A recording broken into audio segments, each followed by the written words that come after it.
Chapitre 12. La troupe de Gédéon. 120 000 Madianites s'étaient avancés pour combattre Israël, et 32 000 Israélites avaient pris les armes pour défendre contre eux leurs femmes, leurs enfants, leurs foyers, leur liberté, leur vie. Mais Dieu savait que si un Israélite battait 4 Madianites, il serait à tel point gonflé d'orgueil qu'il oublierait le Seigneur et dirait « C'est ma main qui m'a délivré ». Juge 7, verset 2. Le Seigneur savait aussi qu'il existait parmi eux des cœurs lâches, ne demandant qu'une excuse pour s'éloigner. C'est pourquoi il dit à Gédéon que celui qui est craintif et qui a peur s'en retourne et s'éloigne de la montagne de Galaad. Juge 7, verset 3. Plus tôt les peureux nous quitteront, mieux cela vaudra.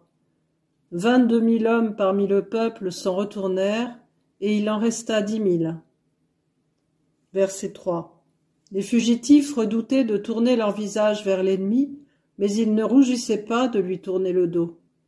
Le Seigneur vit que si un Israélite battait 12 Madianites, il serait encore plus gonflé d'orgueil.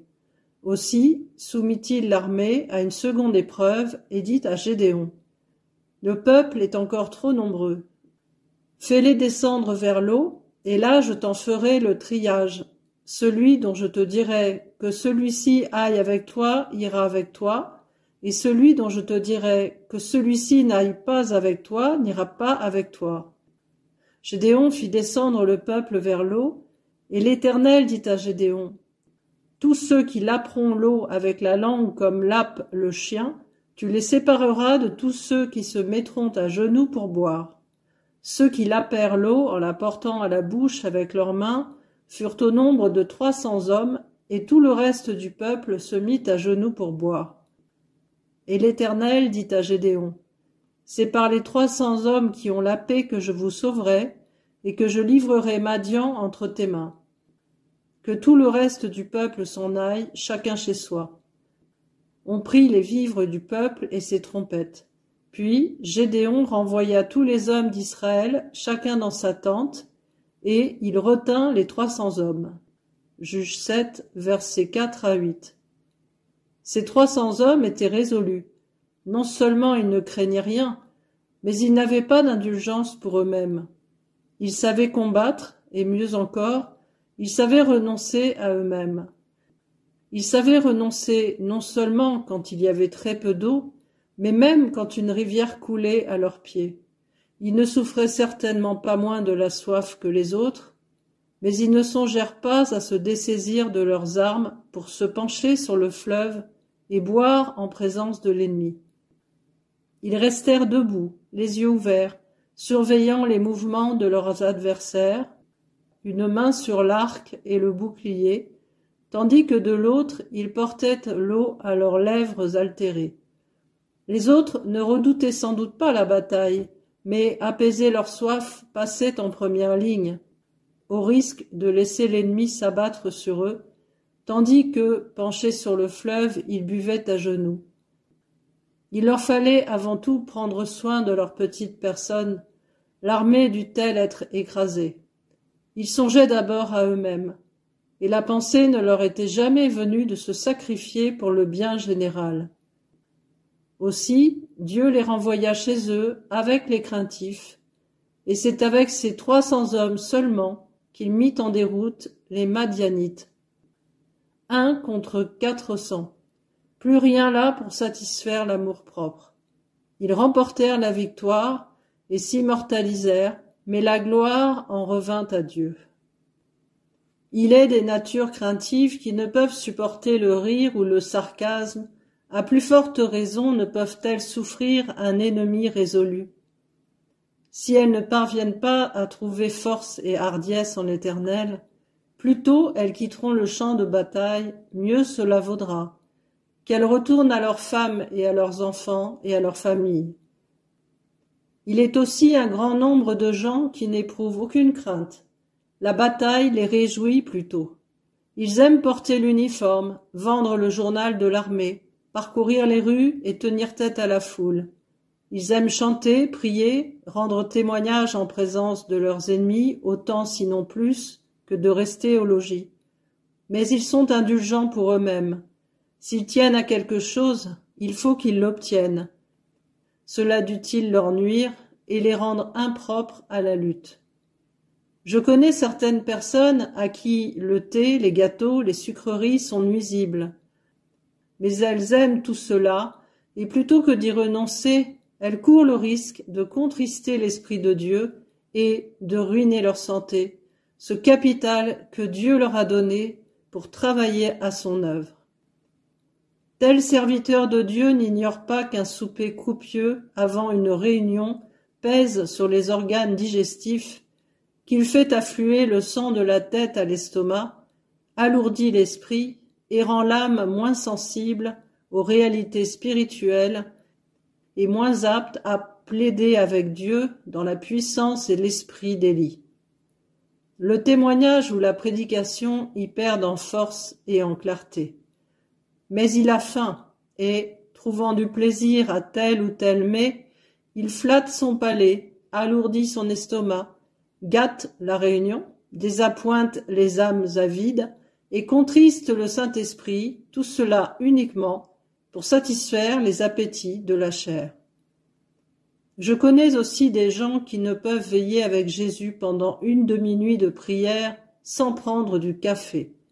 Pouvez-vous imaginer Jacob interrompant sa lutte désespérée pour aller prendre son petit déjeuner alors qu'il lui faut la bénédiction de l'ange avant d'oser affronter son frère Ésaü?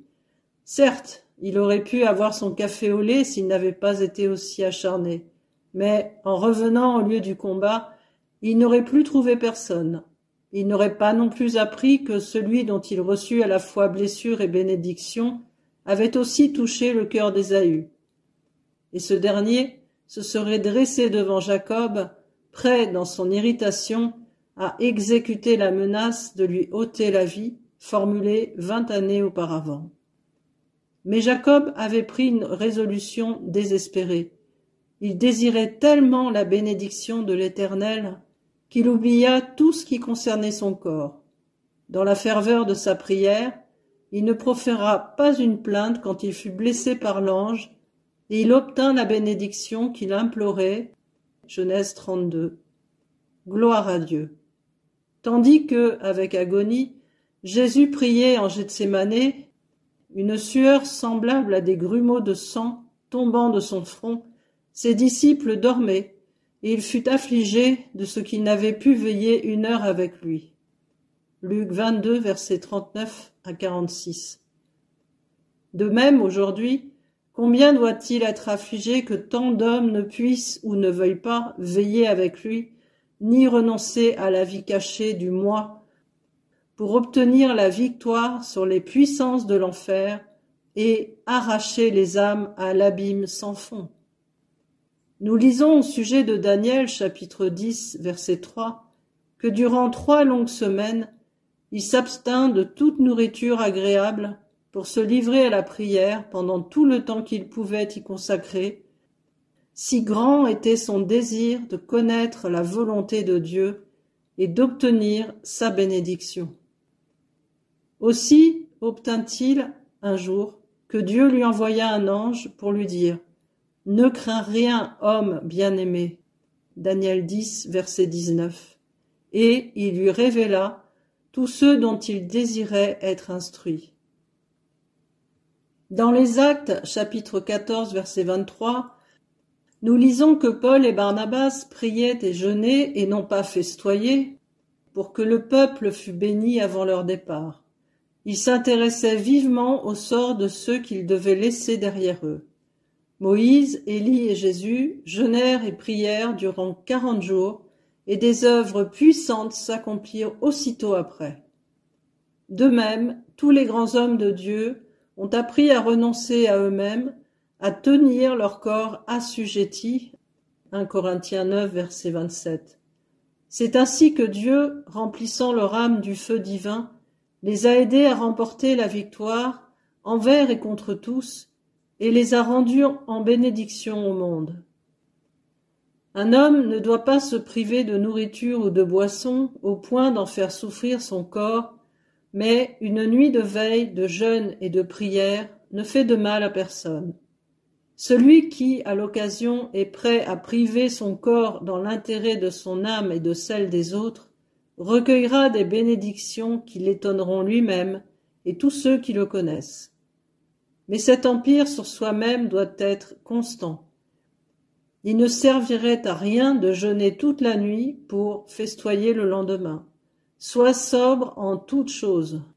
2 Timothée 4, verset 5, disait l'apôtre. Il aurait pu ajouter en tout temps. Voyez le peuple de Gédéon. Il ne resta oisif ni la nuit ni le matin de bonne heure. Lorsqu'il attaqua l'ennemi et qu'il eut l'avantage sur lui, ce fut en s'y prenant dès l'aube. Les gens qui ne se refusent rien sous le rapport des aliments et de la boisson sont disposés à en faire autant pour le sommeil. Mangeant tard le soir, ils ont le sommeil lourd, se sentent las le lendemain matin et ont besoin d'une tasse de café fort pour éclaircir leurs idées. En raison de ce lever tardif, l'ouvrage du jour s'accumule. Il leur reste à peine le temps de louer le Seigneur, de prier, de lire la Bible. Puis, les soucis quotidiens les assaillent. La joie du Seigneur ne trouve pas place en leur esprit, accaparé par toutes sortes de pensées. Jésus doit attendre qu'ils se soient acquittés de leur travail pour qu'ils prêtent l'oreille à sa voix, et la journée entière est ainsi gâtée. Oh, s'ils connaissaient le privilège et la joie débordante de se lever de bonne heure pour combattre les Madianites. Il y a tout lieu de croire que le capitaine Gédéon, restant debout toute la nuit, réveilla son peuple à l'aurore et que les Madianites furent vaincus et dispersés avant l'aube. 400 démons ne pourraient avoir raison de l'homme qui se fait une règle de se lever tôt pour louer le Seigneur, appeler la bénédiction de Dieu sur son âme et sur le monde entier. Il ne tarderait pas à s'enfuir.